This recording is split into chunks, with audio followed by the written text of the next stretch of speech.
വാൽമീകിയെ കുറിച്ചുള്ള എന്റെ ചെറു അറിവുകൾ പങ്കിടാനുമാണ് ഞാൻ ഇന്നിവിടെ ആഗ്രഹിക്കുന്നത്.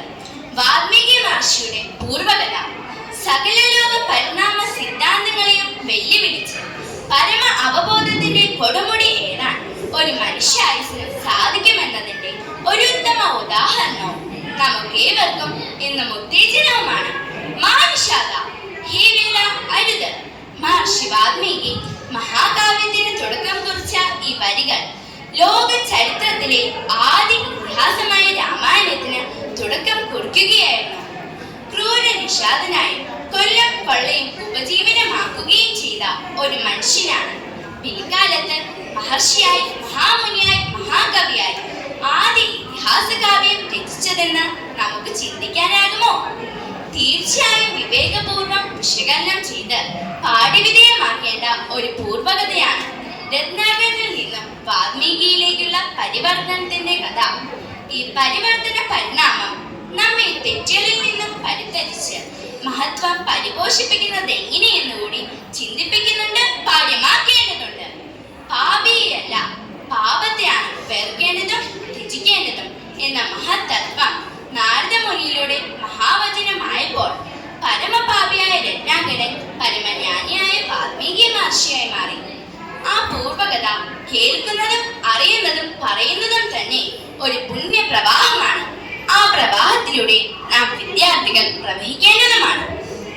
ഞാനിവിടെ സൂചിപ്പിച്ചതുപോലെ ക്രൂര നിഷാദനായി വനവേടനായി തന്റെ വനത്തിലൂടെ കടന്നു പോകുന്ന ഏവരെയും പിടിച്ചു പറിച്ച് സ്വത്തുകൾ അപഹരിച്ച് അവരെ നിഷ്കർണം കൊല ചെയ്ത് തന്റെ കുടുംബത്തെ സുഖമായി വാഴിക്കുകയായിരുന്നു പൂർവാശ്രമത്തിൽ രത്നാകരൻ വാൽമീകി എന്ന പിൽക്കാല മഹർഷി. തന്റെ സ്ഥിരം കൊള്ളയ്ക്കും കൊലയ്ക്കും ഇടയിൽ ത്രികാലജ്ഞാനി നാരദ മഹർഷി രത്നാകരനെ ഇരയാക്കപ്പെട്ടു. എന്നാൽ ത്രികാലജ്ഞാനിയായ നാരദ മഹർഷി രത്നാകരനിൽ ഉന്നയിച്ചു നിർത്തിയ ഒരു ചോദ്യമാണ് പരമപാപിയായ രത്നാകരന് പരമജ്ഞാനത്തിലേക്കുള്ള വഴി തെളിയിച്ചത്.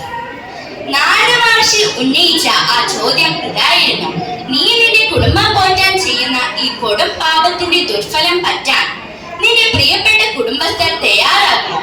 തീർച്ചയായും തയ്യാറാകുമെന്നായിരുന്നു രത്നാകരന്റെ ഉറച്ച വിശ്വാസം. എന്നാൽ തന്റെ പ്രിയപ്പെട്ട കുടുംബസ്ഥർ തന്നെ ഞെട്ടിച്ചുകൊണ്ടും എതിർത്തുകൊണ്ടും നിങ്ങൾ ചെയ്യുന്ന പാപത്തിന് ഞങ്ങൾ എന്തിനു പാപഭാരം ചുമക്കണം? നീ ചെയ്യുന്ന പാപത്തിന്റെ വിന നീ മാത്രം പേറേണ്ടതാണ്. എല്ലാ പ്രിയരും കൈവിട്ട ആ നിമിഷം പാപഭാരത്താൽ സ്തംഭിച്ച് പശ്ചാത്തപിച്ചു പോയ രത്നാകരന് പാപമോചനത്തിനായി നാരദ മഹർഷി ഭഗവത് അംശാവതാരമായ സാക്ഷാൽ ശ്രീരാമന്റെ നാമം ഉച്ചരിച്ച് മുക്തി നേടാൻ ഉപദേശിച്ചു. സംവത്സരങ്ങൾ പിന്നിട്ട കൊടും തപസ്സിൽ ചിതൽപുറ്റാൽ മൂടി വാൽമീകിയായി രാമന്റെ അയനം രചിച്ച് സംസ്കൃത ഭാഷയുടെ ആദ്യ കാവ്യാക്ഷരങ്ങൾ കുറിച്ച മഹാകാവ്യം ഇതിഹാസമാക്കി മാറ്റി. പിന്നീട് രത്നാകരൻ എന്ന വാൽമീകി മഹർഷി മഹത്വം സിദ്ധിച്ചു. അക്ഷരപ്രഭയിൽ അകലാത്ത രണ്ടകാരവും ഇല്ല ഈ ഉലകത്തിൽ എന്ന സന്ദേശം നമുക്ക് നൽകുകയാണ് വാൽമീകി മഹർഷിയുടെ ഈ പൂർവകഥ. പ്രായവേദമന്യേ ഇന്നും എന്നും ഏവർക്കും തമസകറ്റി സദ്വെളിച്ചത്തിലേക്കുള്ള പ്രഭമന്നാത്ത വഴികാട്ടിയാണ്. നമുക്ക് ഏവർക്കും അറിഞ്ഞും അറിയാതെയും തെറ്റുകുറ്റങ്ങൾ പറ്റാറുണ്ട് രത്നാകരനെ പോലെ. എന്നാൽ നാരദ മഹർഷിയെ പോലെ നമ്മുടെ ഗുരുക്കന്മാരും അവ തിരിച്ചറിഞ്ഞ് തിരുത്താനുള്ള വഴികളും നമുക്ക് പറഞ്ഞു തരാറുണ്ട്. അത്തരത്തിലുള്ള ഗുരുക്കന്മാരിലൂടെ നമുക്ക് യഥാസമയം തെറ്റുകുറ്റങ്ങൾ നിവാരണം ചെയ്ത് സദ്വിജയങ്ങൾ പ്രാപിക്കാം. രത്നാകരനിൽ നിന്നും വാൽമീകിയിലേക്കുള്ള ഈ പ്രയാണം നമുക്ക് പാഠമാക്കാം, പ്രാപ്തമാക്കാം. അതുകൊണ്ട് തന്നെയാണ് നാം ഏവരും ഇന്നിവിടെ അത് പരിപൂർണ പ്രസക്തിയോടെ തന്നെ ചർച്ച ചെയ്യപ്പെടുകയും ചെയ്യുന്നു. അതിന് തുടരുക തന്നെ ചെയ്യും. എന്തെന്നാൽ തെറ്റുകുറ്റങ്ങൾ പറ്റാത്ത മനുഷ്യരില്ല. അവ തിരിച്ചറിയുക, തിരുത്തുക എന്നുള്ളത് മാത്രമാണ് സദ്വിജയങ്ങൾ പ്രാപിക്കാൻ നമ്മെ പ്രാപ്തരാക്കുന്നത്. ശ്രീരാമജയം അർപ്പിച്ചുകൊണ്ട് നാരദ വാൽമീകി മഹർഷിമാരെ നമിച്ചുകൊണ്ട് ഞാൻ എന്റെ വാക്കുകൾ ഈ അക്ഷരമുറ്റത്ത് സമർപ്പിക്കുന്നു. നന്ദി, നമസ്തേ, ശ്രീരാമജയം.